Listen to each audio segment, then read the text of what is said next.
Thanks everybody for joining us. This is the 2017-2018 PLP Pathways webinar number 3. This afternoon's webinar is going to focus on the development and implementation of student-led conferences. We talked a little bit about this last time.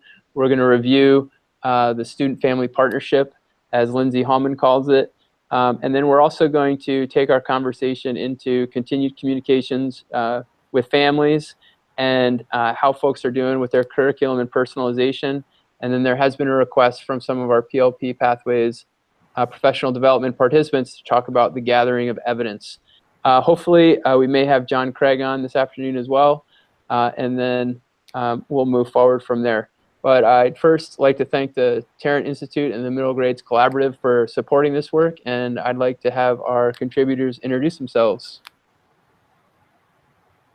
Hi, I'm Maura Wheeler. I'm the proficiency-based learning technology integration coach at Lamoille South Supervisory Union. Hi, I'm Kevin Hunt. I'm a 5/8 generalist at Wilson Central School.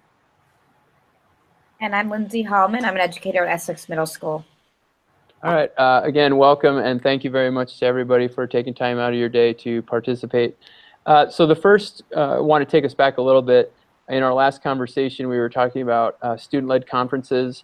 And as Lindsay had mentioned, this idea that the conferences are really building the student-family partnership and creating this ongoing conversation with families about the hopes and dreams and aspirations of our students and how we can use goals and the personal learning plans to support that work.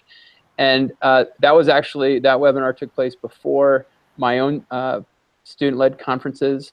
And I just would like to hear from folks how their conferences went, and based on the conferences, how you're moving forward with your work this year. I know that student-led conferences are a regular part of your program. How do you take what you learned or information from those conversations, and how do you move that forward? And let's start with, we'll go with Lindsay, Kevin, and then Maura.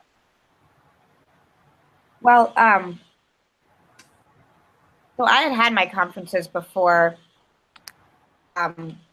webinar, and so I was able to speak pretty fresh from that experience. And I don't know, I can kind of just recap that our conferences are goal setting in the sense that we ask our kids to go home and share a lot of the stuff that gets typically shared at conferences at home, do this idea of this flip conference, and that they chat with their families at home about potential goals. They bring those ideas to the table, and then in this triad, we talk about, goals are, why they're expressing those as their goals, help them develop action steps, and so since the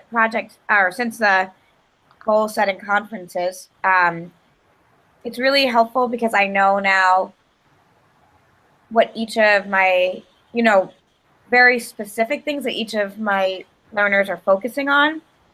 So I can point things out to them when I'm just working with them, conferencing with them daily. But also, it just helps in the sense that, we're doing these projects right now based on the Sustainable Development Goals, and it helps me to understand their goal setting, help me to understand what I should be pushing their way to, because they're not always going to go to that direction, even if it is their goal, because they might not even know how to find those resources or connect with somebody. So they help me all around, just in understanding the dynamics of the individual and their family, and also what they need from me as far as support and their goals, just day to day, not in relationship to documentation on a PLP.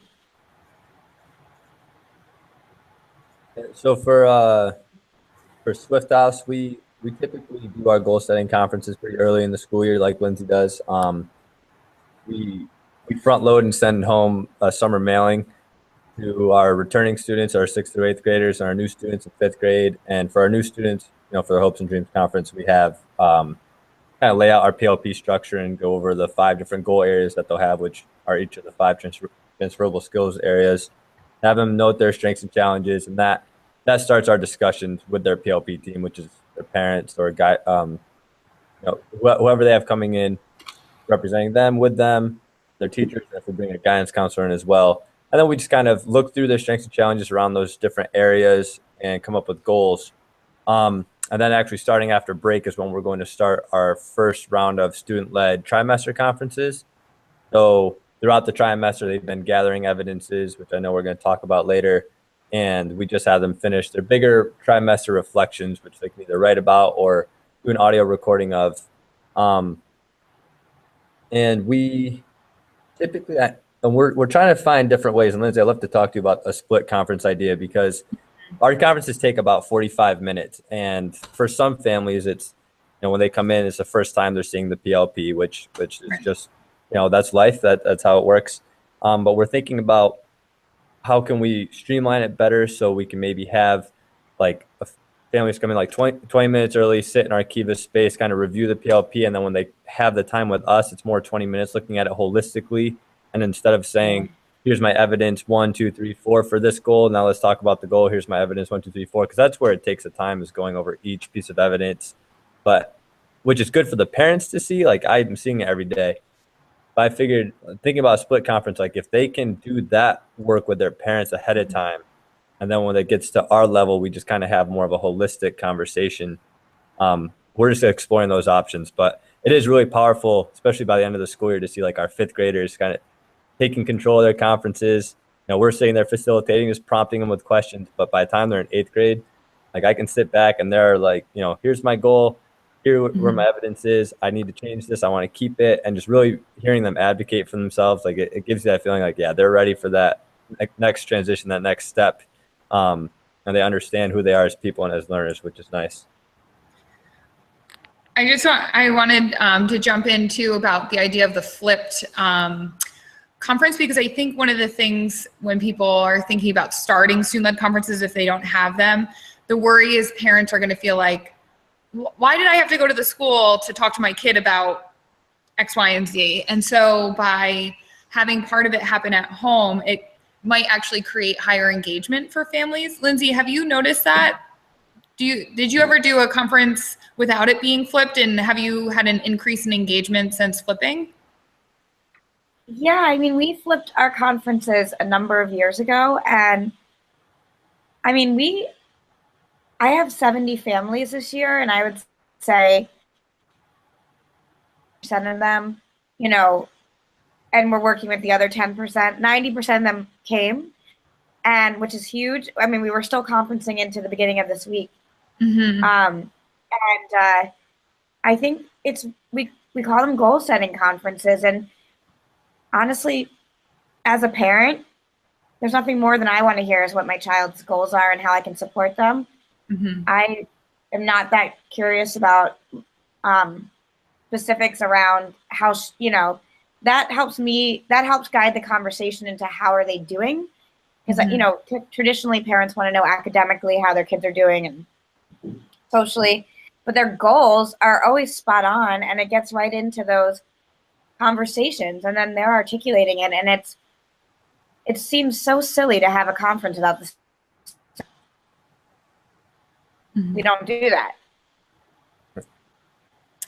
It also brings up another sort of structure of student-led conference piece, especially, so Lindsay, your team, if I'm remembering correctly, all the members of your team are at the conference with the student, whereas some schools will have a TA facilitate the student-led conference. And so it's really about, the power in having those conversations you were just talking about, how then when they're in class, what to ask them, or areas to push them. And if it's just the TA that holds that information, how do we then share it out to the whole team? Kevin, do you guys meet by TA, or is it the whole team that meets with the student? So we meet by our core class, so our form of advisory. So do you have a structure to share sort of either the goals of the students, or to process the student-led conferences with your whole team? Like, how do you share that information? Yeah, I mean, what's nice is we all work really, really closely together, being on this team. So we're all using the same exact format. So we just know we are using the same PLP sites. So we're using Google Sites for that. And then we We meet regularly as a team. We have weekly team meetings on Mondays where we'll share out some things that have come up. So that's where we'll meet team-wide. If there are ever any concerns, or if we feel like, there's something that, we want to bring another team member in just relationship-wise, we'll often just drop an email like, hey, we're conferencing with so-and-so. Can you stop in and chat about, how they've been doing in these classes, just because it probably links their goals around, their citizenship, being respectful and whatnot, and getting that insight. So we'll do that from time to time, like drop in on each other's conferences. But for the most part, we keep it at our core, our advisory level. And then if something comes up, we share out with each other just informally. So I also had a question for you. So when we're talking about the TAs, one of the big things that came out of my conferences, and Lindsay, I want to thank you for the language that you gave me, because I employed that directly into the conferences that I did have a week later, talking about the partnership and talking about it being a progression, and that goals aren't, they're not static. They kind of continue to move. But I'm just wondering how do you either communicate with parents about the kids' progress towards those goals so that it's not just a one-shot deal, talking to the parents? And then how are you guys in your classrooms revisiting student goals? Are you doing that on a regular basis? Is it a daily basis? What does that look like in your classroom so that both you and the students and maybe even the families are sort of tracking goals and staying on top of that? What are folks doing regarding that? I know for us, we do it on a weekly basis. So we have Wednesday, a half hour every Wednesday to do our PLP time. And so students are every week just doing like a quick reflection on every one of their goals in terms of a blurb. So they'll just think about how are they working just that week on their goals and just jot down a couple of quick notes about it and what their next steps are. And then we'll have them add evidences to their portfolio site.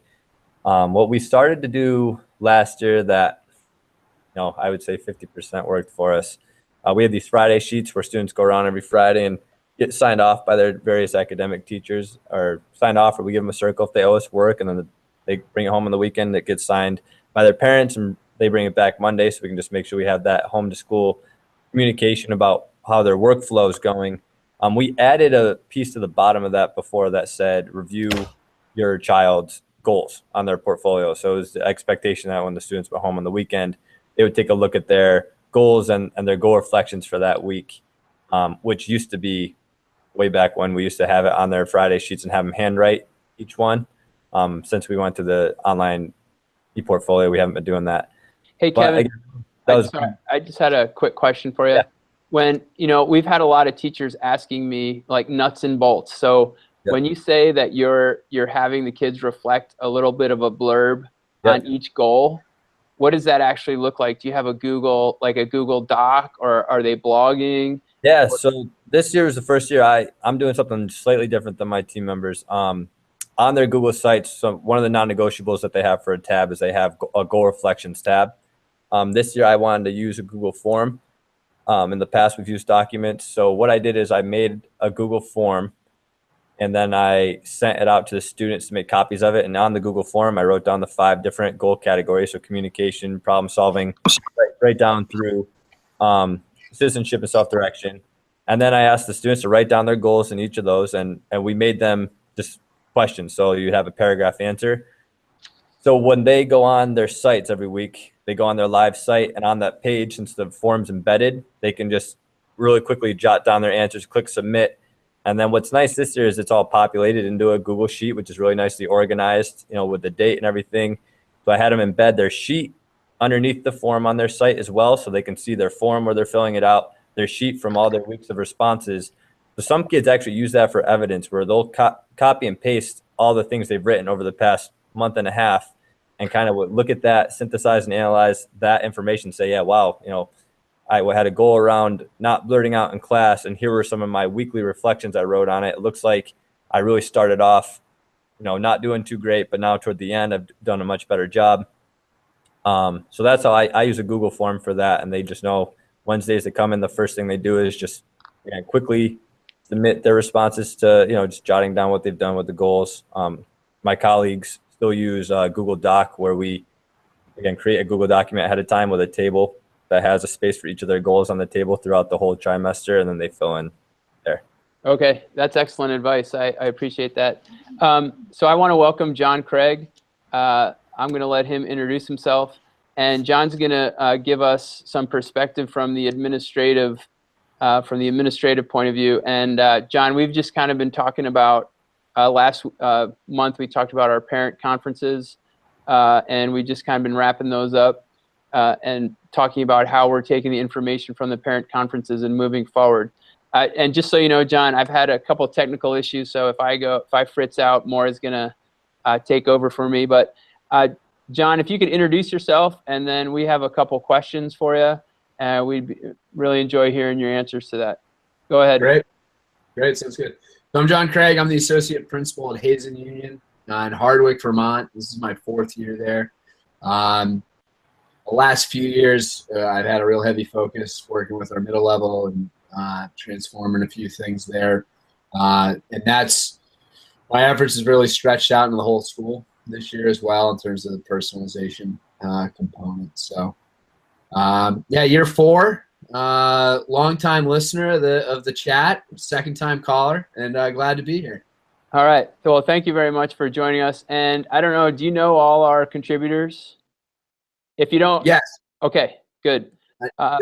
So the question that we had for John, as an administrator, we'd just like to hear how you facilitated professional development around personal learning and project-based learning and personal learning plans, and how you develop and design measures and steps and teaching for your staff so that they can move ahead.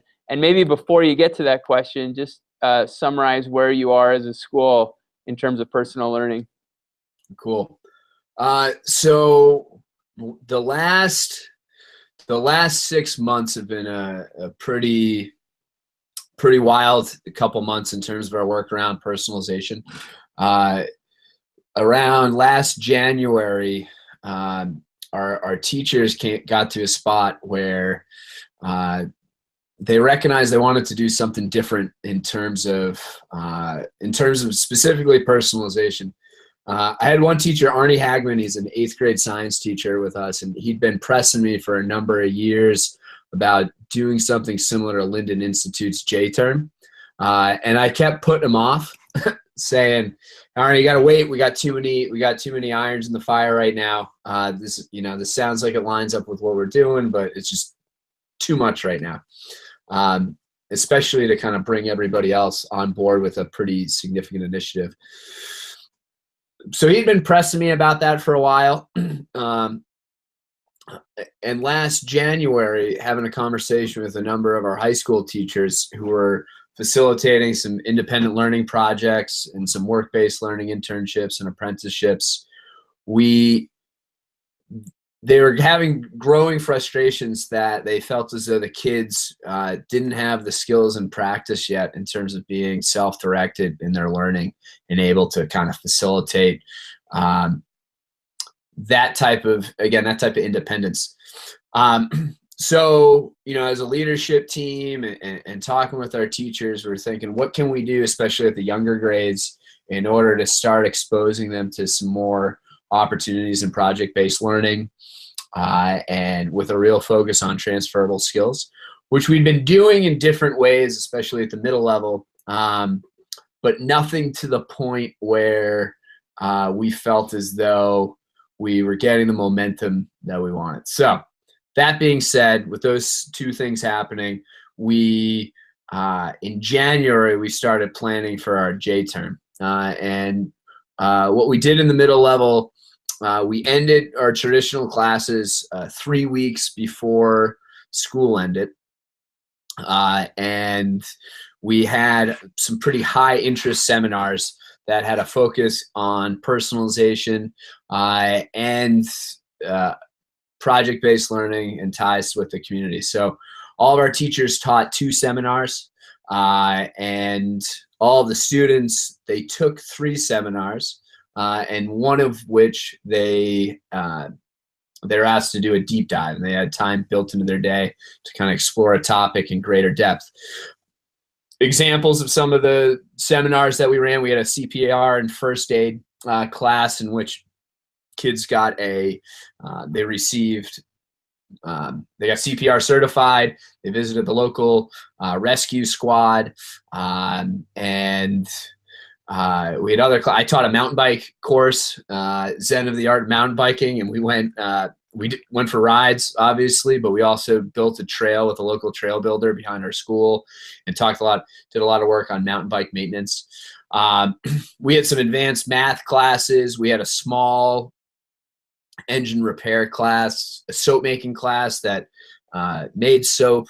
Learned about the science of soap, made it, and then from there sold it at our expo. And so that's the next piece. Is we had an exposition of learning, and this happened in coordination with our 8th grade celebration or graduation, and where we knew we were going to have a lot of the community be part of the coming into the school already. And so the students, whatever topic that they chose to do a deep dive on, they sort of science fair style shared a lot of that, shared that one project as parents and community members came through.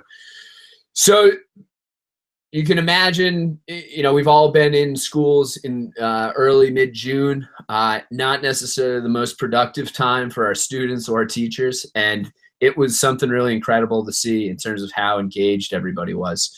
And the students kind of did a dry run with the high school students coming through. And I received a lot of comments from the high school kids and teachers like, hey, where was this when I was in middle school? But also, how can we roll this into a whole school effort for next year?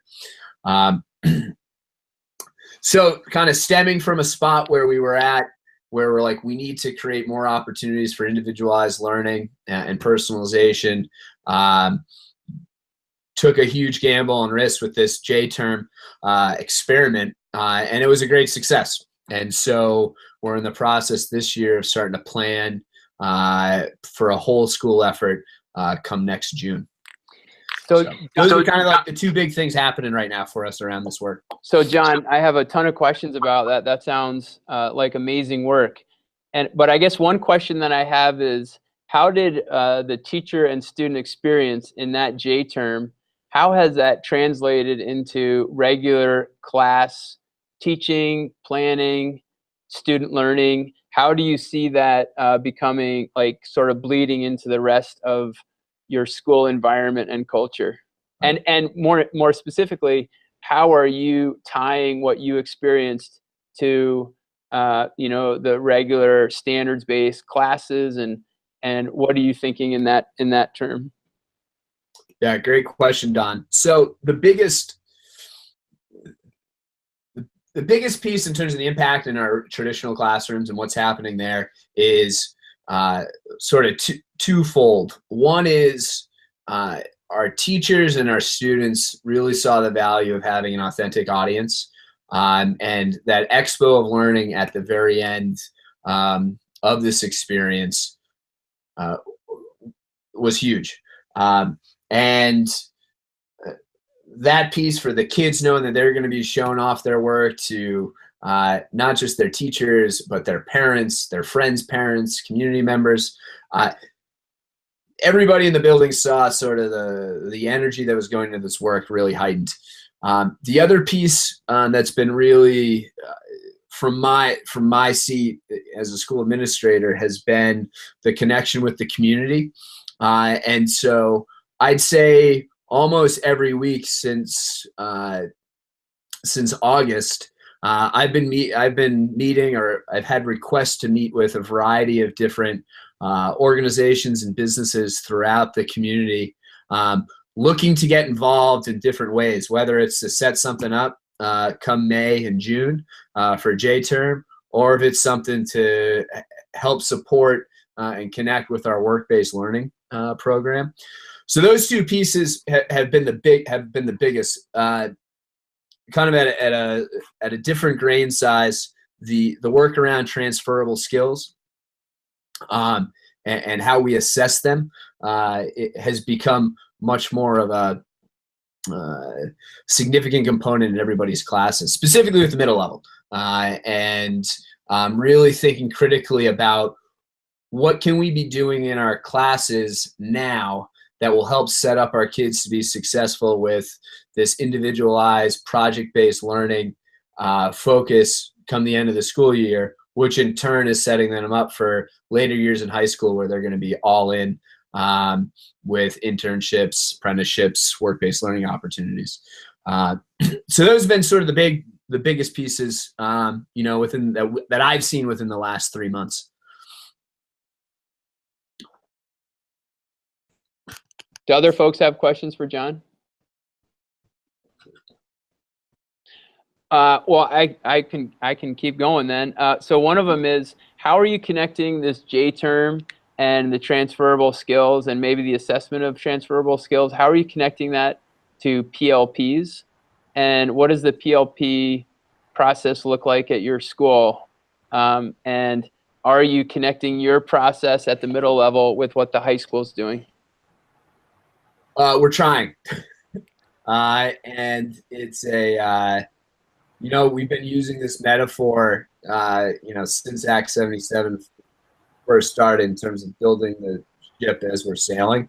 We're like way out in the ocean right now, and we're still figuring out different parts of this boat. Where we're at right now with the PLP process, specifically the components, not necessarily the long-term planning and goal setting piece, but more the evidence collection and the reflection. That's been the piece that's been most exciting to see evolve with the work around J-term and some of the efforts in our work-based learning students in the high school. We've started at the end of last year, a couple of our teachers with J-term piloted using Protean. Again, it seemed like a platform that allowed for much more access and ease of uploading evidence and doing reflection. And so we had an Ed Camp week in June with our teachers where they sort of were focusing on a number of different things in school. But one of the things I said, in order to get paid, is they needed to be uploading their goals and reflections to Protean, their own accounts. So we've rolled out Protean accounts for all students grades 7 through 12. We're seeing certain pockets of it being really successful. Again, with our students who are doing a lot of their learning work off campus, they've been using Protean pretty awesome ways. And we just had some in-service time in a recent faculty meeting where a group of teachers are thinking about sort of a reboot and a refocus on kind of how these PLPs can look and feel with that. So again, they work best when we're using them on a very regular basis, and that definitely happened throughout J-term, and also again with our kids who are doing their learning, not just in school. So again, with the evidence and with the goals and the J-term, can you talk a little bit more about how you're encouraging your teachers to get students to be collecting evidence?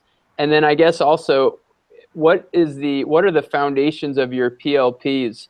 Is it just, goals and evidence, or do you have a framework that you're using to help teachers and students understand their PLPs and to develop them?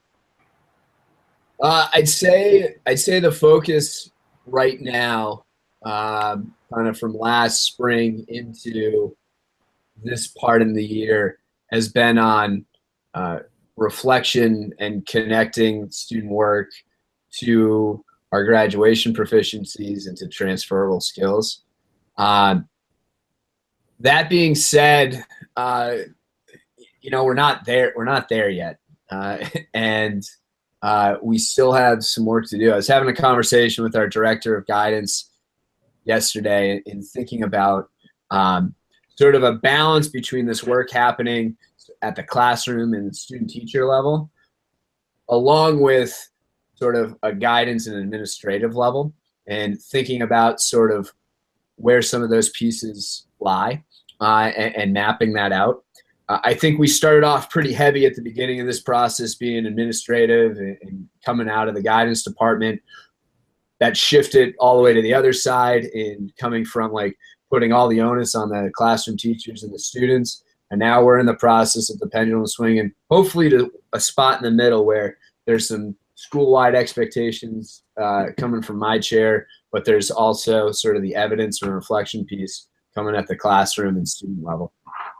All right. Well, thank you very much for that information. One of PLP Pathways is running a professional development pilot program where participants are doing action research in their classrooms. And one of the questions that came up ties to what you were just talking about was the evidence, the curation and selection of evidence by students. And they really asked me, they said, you know, how are people doing this? What does it look like in an everyday real world? I'm in the classroom. How do you collect evidence way? And I would just like to hear from Lindsay, Kevin, and Maura, how you guys are getting your students to collect evidence, and how you are, you know, what does that look like in your classroom, and maybe give some tips to teachers who are looking for ways to have that be a part of their regular teaching. So why don't we start with Maura, Lindsay, and then we'll go to Kevin and maybe talk about that collection of evidence. Yeah, so you know, I don't have a classroom this year, but definitely I've been talking with teachers a lot about, you know, how do we collect evidence of student learning? And I think it's really important to note that evidence comes in a variety of different forms, and it doesn't necessarily, it's not something tangible that's handed in. And so we need to really be thinking about as teachers how we identify and give feedback to students. But then when it comes to student reflection, I think it's really important. It's not a one size fits all. We really need to give students multiple strategies of ways to reflect on their learning. I think a lot of times we rely really heavily on writing for student reflection, which is not always a strength for students. And if it's not a writing task, if we're not assessing writing, then really thinking about how we can use student strengths to reflect on their own learning.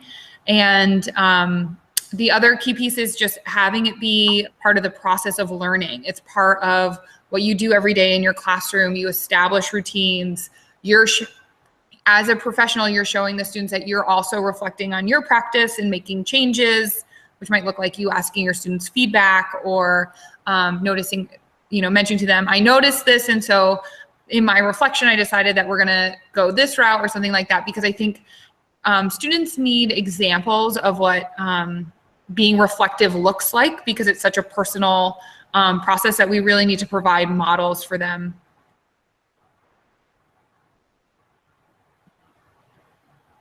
So just to go back just a few to the original question about how we have kids continue to think about their goals so that it is thoughtful and meaningful. On my team, we meet as a team on Monday, the students and adults, first thing on Monday morning, and we share our focus and our team, focus, our tasks, our goals for the week as a team. And as we're sharing these, our students are crafting a Monday memo. Mm-hmm. And those are the different areas of the memo are connected to our core classes, but also the transferable skills. And so they are filling in basically their kind of like their goals, their tasks, their organizer for the week. And they send that email to their advisor and a family member or a trusted adult. And so that's Monday. And then on Friday, in the beginning of the day, we have our students send home a Friday email. And they also CC us on that to kind of come full circle. So this is what I set out to do on Monday.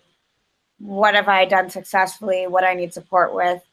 What are my next steps? So we begin and end our week with communication in that family, that triad, that, the three-way communication that I was talking about before. So the learner, the school and the family, so that continues throughout. And then, and a lot of that's linked to their goals they set. Evidence collecting, I can't really speak too much. I mean, as far as linking it to a portfolio right now, my district just went through a merge in the last year, so we're still kind of like slowly developing systems district-wide for, we're going to be using Protean. Our kids have Protean accounts, and I've used it before, and I like it as a form of collecting evidence, but more so, I just feel like collecting evidence, again, back to that like meaningful, thoughtful piece. We've been doing a lot of kids creating digital stories, talking about their learning and reflecting, and I think that's been a really powerful tool, and sharing those team-wide and with their families weekly, and then just having you know, daily time to reflect on their learning, both in discussion, like Maura said, not always through writing, but we've done a lot of storytelling about their learning this year. That's been really successful. And Kevin, before you tell us about what you're doing in the classroom, I just want to jump in where Lindsay's talking about this weekly email. So Lindsay, I took that practice from you, and I've started doing that in our classroom. And we do it a little bit differently, where 1 week I'm emailing to the families and just saying, here, this is what we're doing. Here's some ways to follow us. But then every other week, the kids are doing an email home.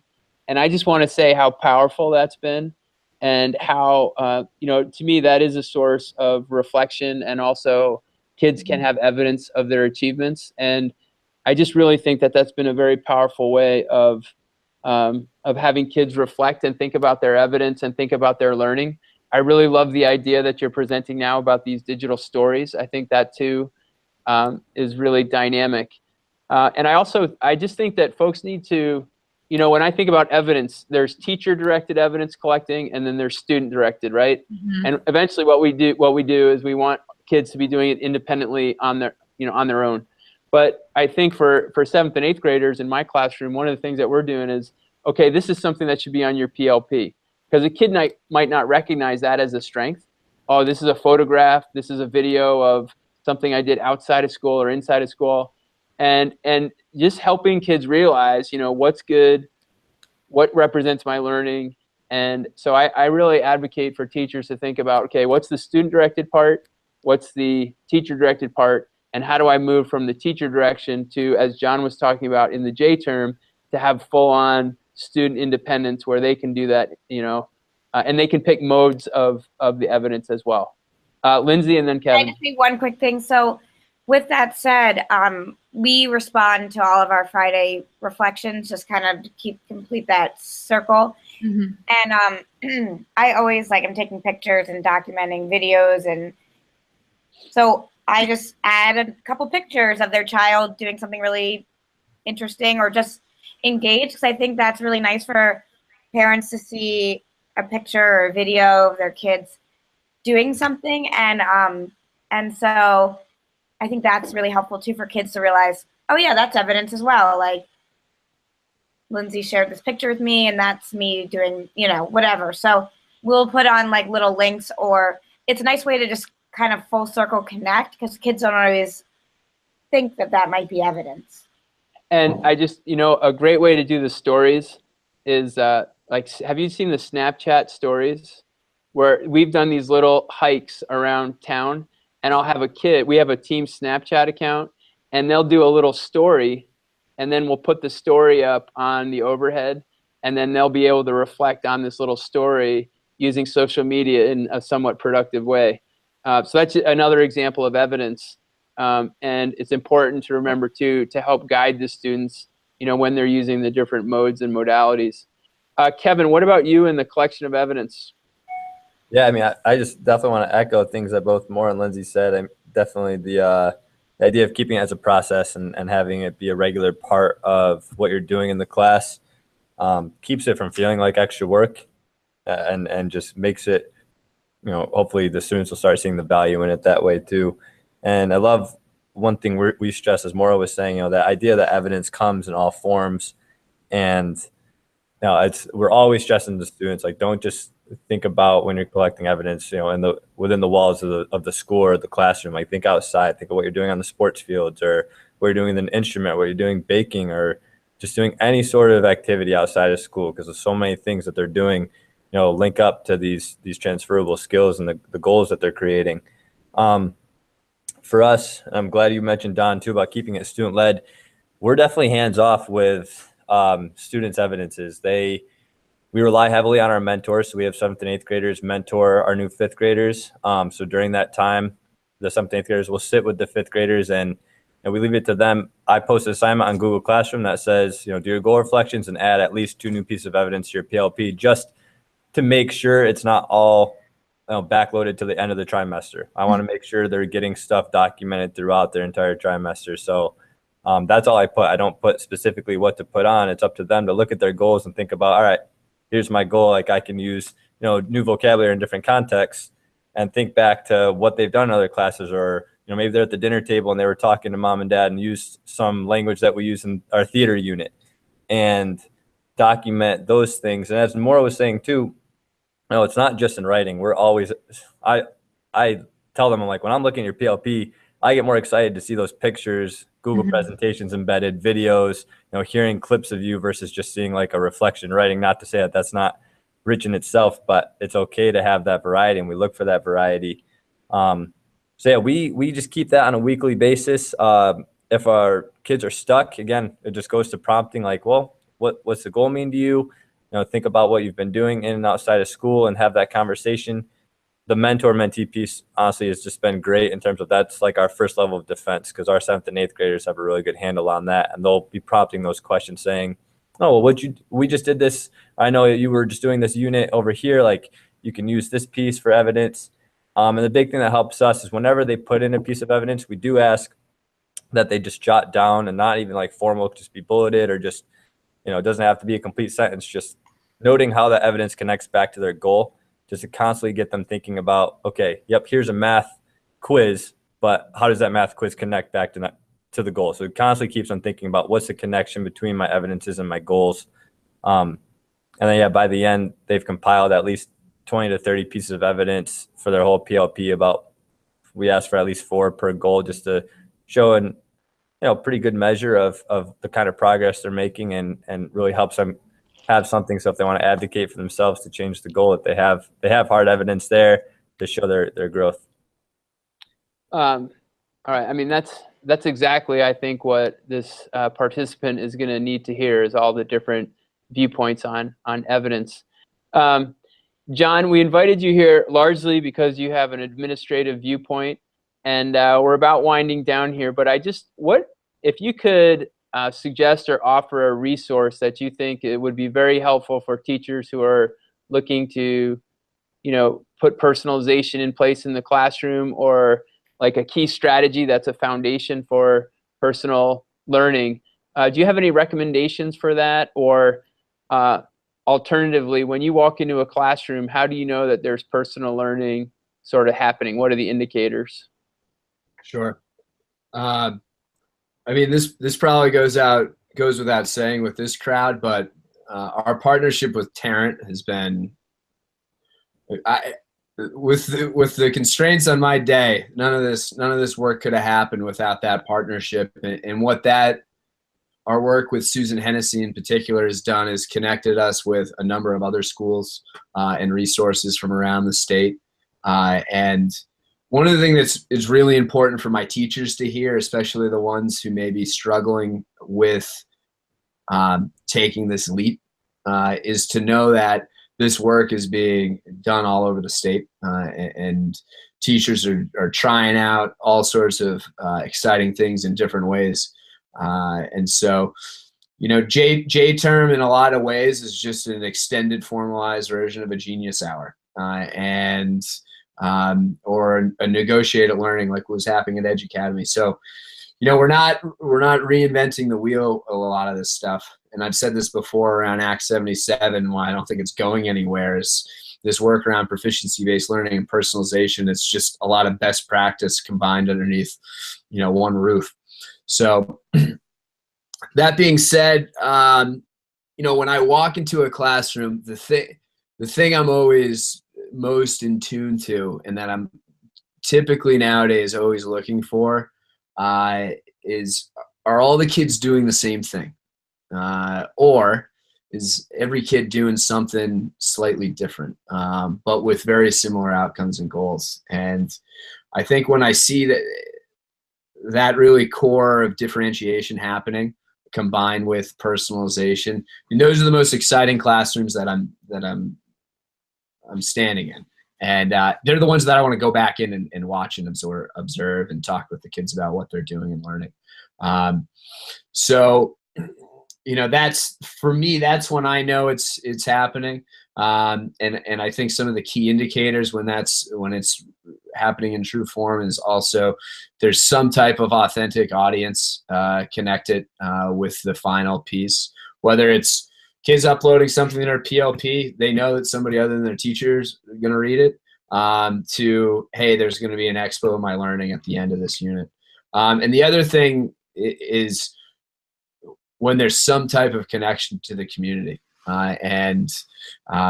You know, that goes kind of hand in hand with the authentic audience piece, but those are some of the ingredients of when this personalization and project-based learning is firing in exciting ways. The last piece I'd share is, and all of you know this about me, but hopping on Twitter, and some of the greatest practitioners in the state and beyond, they're sharing all sorts of great stuff, whether it's something specific happening in their classroom or a resource that they found. And so I'm constantly encouraging all my teachers to hop on and encouraging them to follow all the great educators around Vermont. All right. Well, John, I just wanted to really thank you for taking the time to join us. And that administrative perspective, I think, is really important. And that last little piece just really sort of encapsulated some of the practices that we'd like to continue encouraging through our work, as well as sort of the nuts and bolts advice that you heard us talking about this afternoon. We're going to wrap up here. I just want to make sure that I invite people. This is a call for presentations to the Middle Grades Institute's Winter Conference, which is happening January 27th. We're going to have Middle Grades Institute participants presenting, but all middle level teachers, if you have work that you're doing and you want to present, you're more than welcome to do that.